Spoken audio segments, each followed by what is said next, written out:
Ang biyahe pa, ang layo pala ng Pangasinan. Pero ang ganda ng tanawin.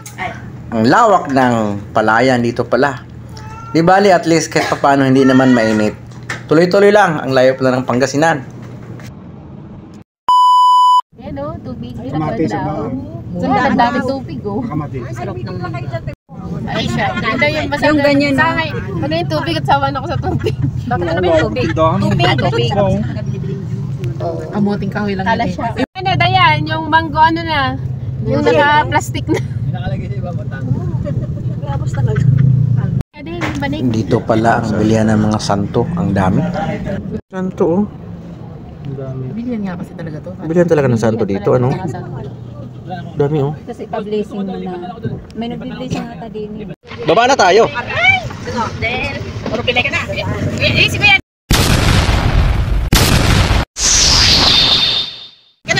Ah, ito palang simbahan dito.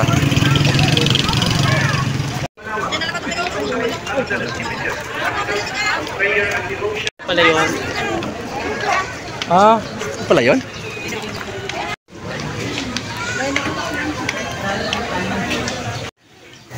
Our Lady of the Most Holy Rosary of Manaoag is a Roman Catholic title of the Blessed Virgin Mary, venerated in Manaoag, Pangasinan, the Philippines.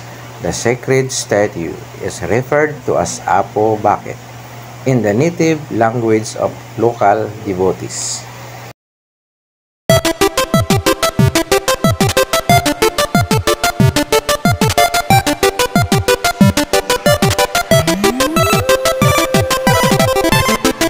Habang naghihintay kami ng susunod na misa, ay gumala-gala muna kami sa paligid ng simbahang ito ng Our Lady of Manaoag.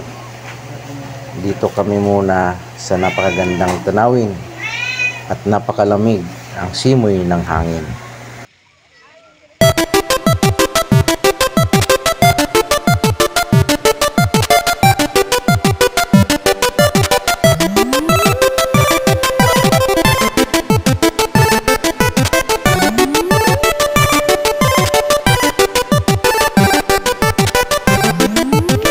Dito nakaukit sa kawing ito ang imahe.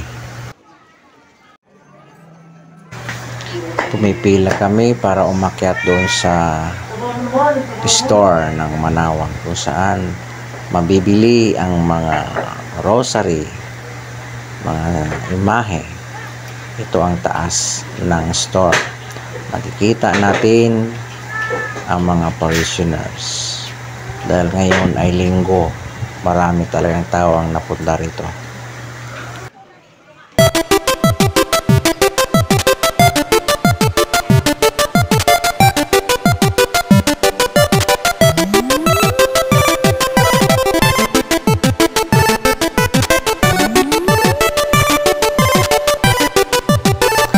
According to the story, a radiant lady holding an infant in her arms appeared upon a low tree before a weary farmer who was on his way home. The farmer tried to run away in fright, but was held back by a sweet voice calling his name. The lady then gave him the message, "Son, I want a child's belt here in my honor." Oh, sige.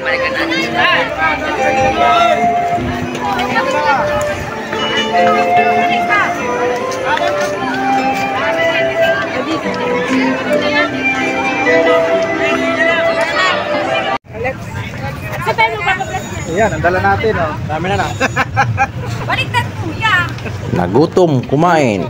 Tapos, aalis na pagkatapos kumain. Get ready, kapatid! Pauwi na tayo! Naplatan pa nga, oh. Buti, ayos na.